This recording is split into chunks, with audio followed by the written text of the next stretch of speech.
Olá, seja bem-vindo ao curso Administração Pública. Estamos iniciando agora nossa 8ª aula, que tem como tema Vereadores e Finanças Municipais. Está preparado? Então vamos lá!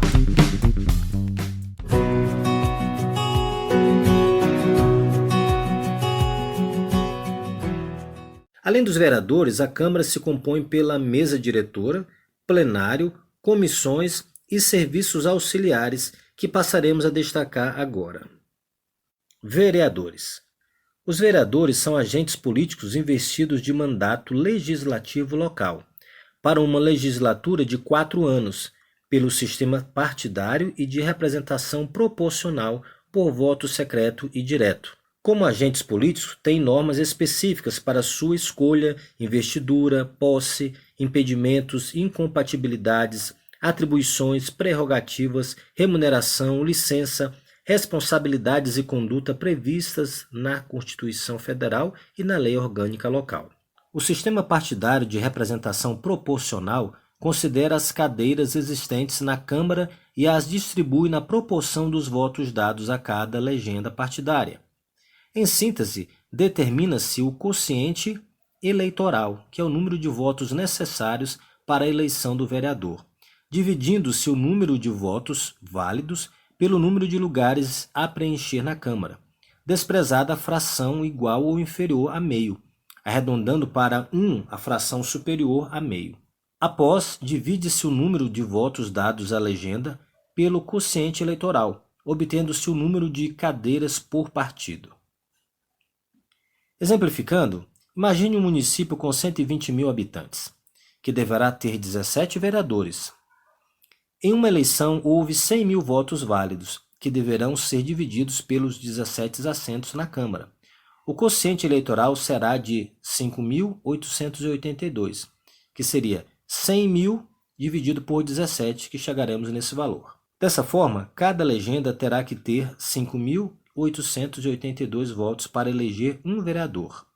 Suponhamos que determinada legenda teve 20 mil votos. Logo, poderá eleger 3 vereadores.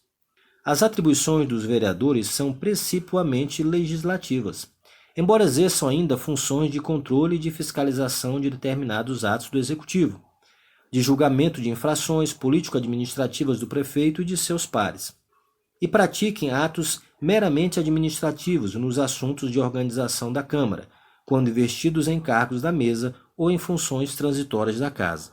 É inconstitucional a designação do vereador para participar de atividades executivas do município, em função da necessidade de manutenção da independência do Legislativo.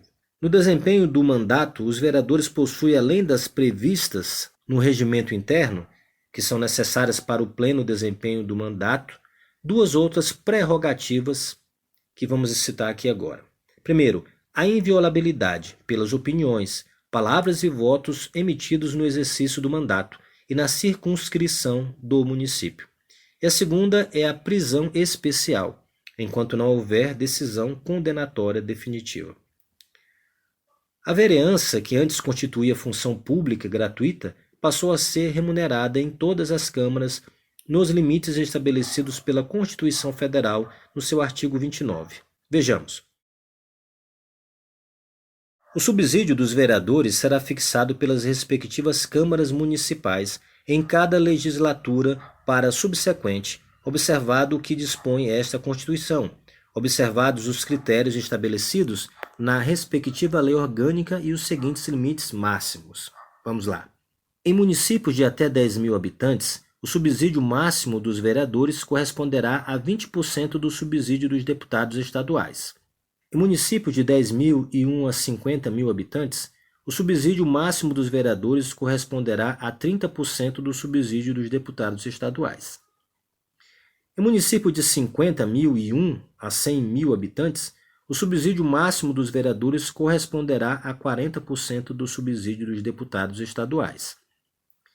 Já em município de 100 mil e 1 a 300 mil habitantes, o subsídio máximo dos vereadores corresponderá a 50% do subsídio de deputados estaduais.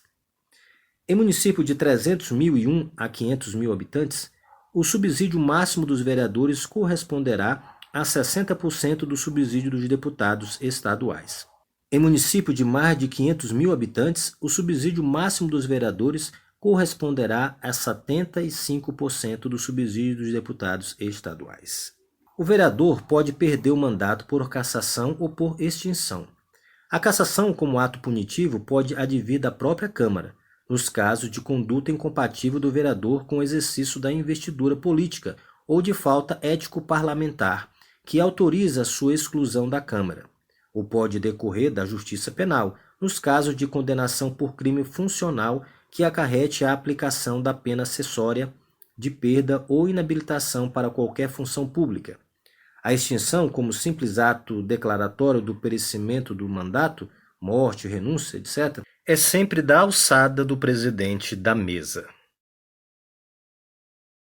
Vejamos a formação da mesa da Câmara.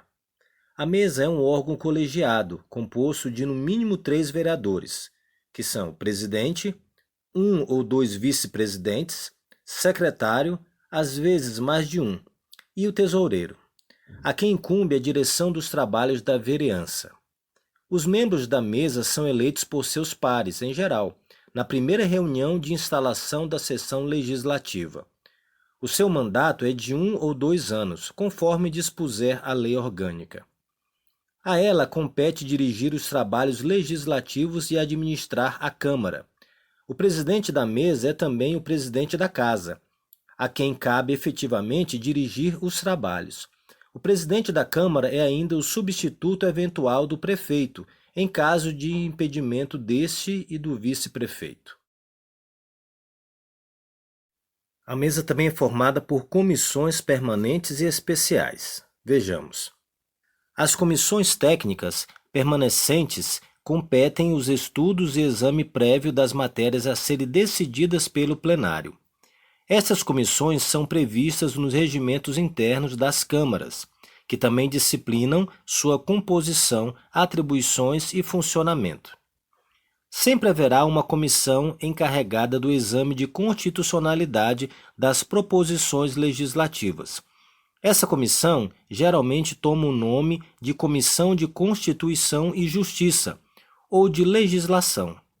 Outra comissão, que é a Comissão de Orçamento e Finanças Públicas, deverá encarregar-se do exame de proposições que envolvam assuntos financeiros, tais como realização de despesas, dar parecer sobre a proposta orçamentária, prestações de contas, arrecadação de receitas, aumento ou diminuição de alíquota de tributos, empréstimos e outros temas semelhantes.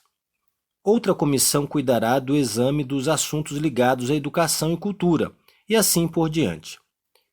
Além das comissões permanentes, podem ser criadas especiais, para o estudo de assuntos determinados, como no caso de uma comissão especial criada para apurar determinada denúncia que chegou ao conhecimento da Câmara.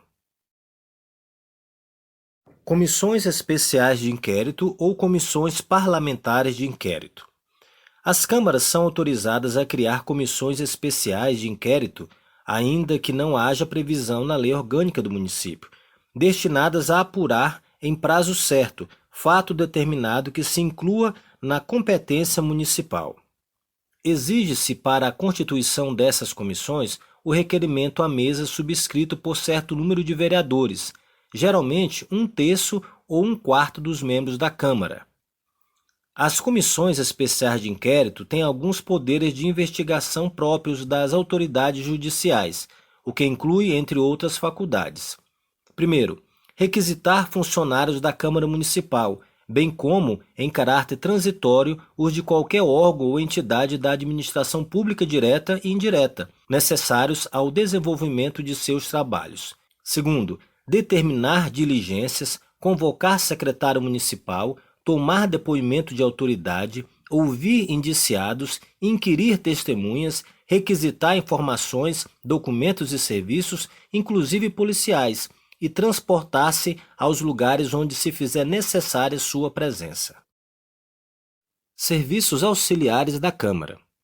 A Câmara, como órgão legislativo, tem necessidade de serviços auxiliares e de funcionários próprios, para bem realizar suas atividades específicas. Esses serviços e funcionários se distribuem geralmente na secretaria, que é responsável pelos serviços burocráticos, na tesouraria, que é responsável pelo recebimento e recolhimento dos recursos, bem como da execução orçamentária da Câmara, e a assessoria técnico-legislativa, que tem as funções especializadas de assessoria.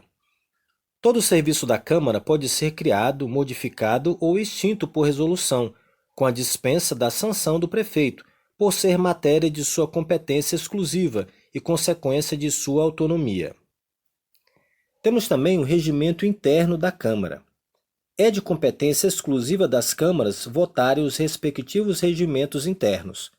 O regimento da Câmara disciplinará os trabalhos legislativos, administrativos e de polícia da Câmara. Respeitados os dispositivos das Constituições Federal e do Estado, bem como os da Lei Orgânica dos Municípios. O regimento interno regula todos os aspectos relativos à atividade parlamentar, sendo a lei dos vereadores. O regimento interno deverá disciplinar o procedimento legislativo e os trabalhos dos vereadores, da mesa diretora, da presidência, bem como o das comissões permanentes ou especiais. Analisaremos agora como funcionam as finanças municipais. Primeiro quero te apresentar dois objetivos. Definir o que é tributo e quais são suas espécies. E segundo, caracterizar quais são as fontes de receita do município. Para fazer face às despesas, tais como as obras e os serviços necessários à população, o município precisa obter os recursos financeiros. A forma principal que encontra para a obtenção de recursos é através da sua autoridade coercitiva, utilizando do seu poder constitucional de arrecadar tributos.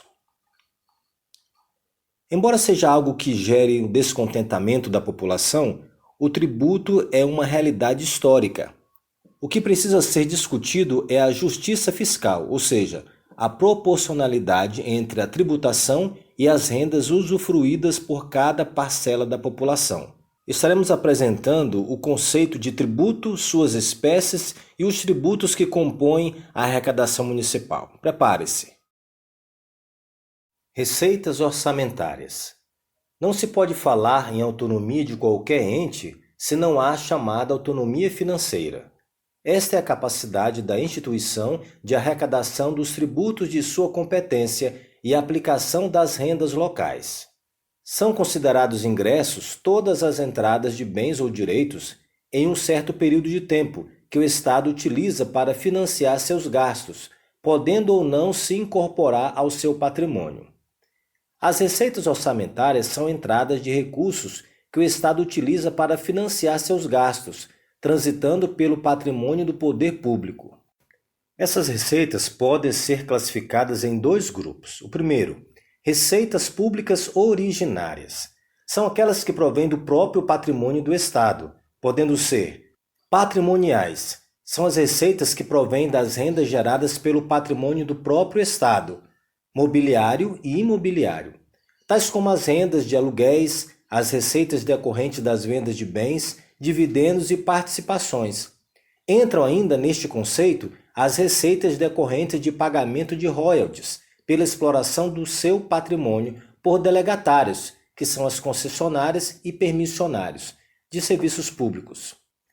E empresariais, que são aquelas provenientes das atividades realizadas pelo Estado como empresário, seja no âmbito comercial, industrial ou de prestação de serviços.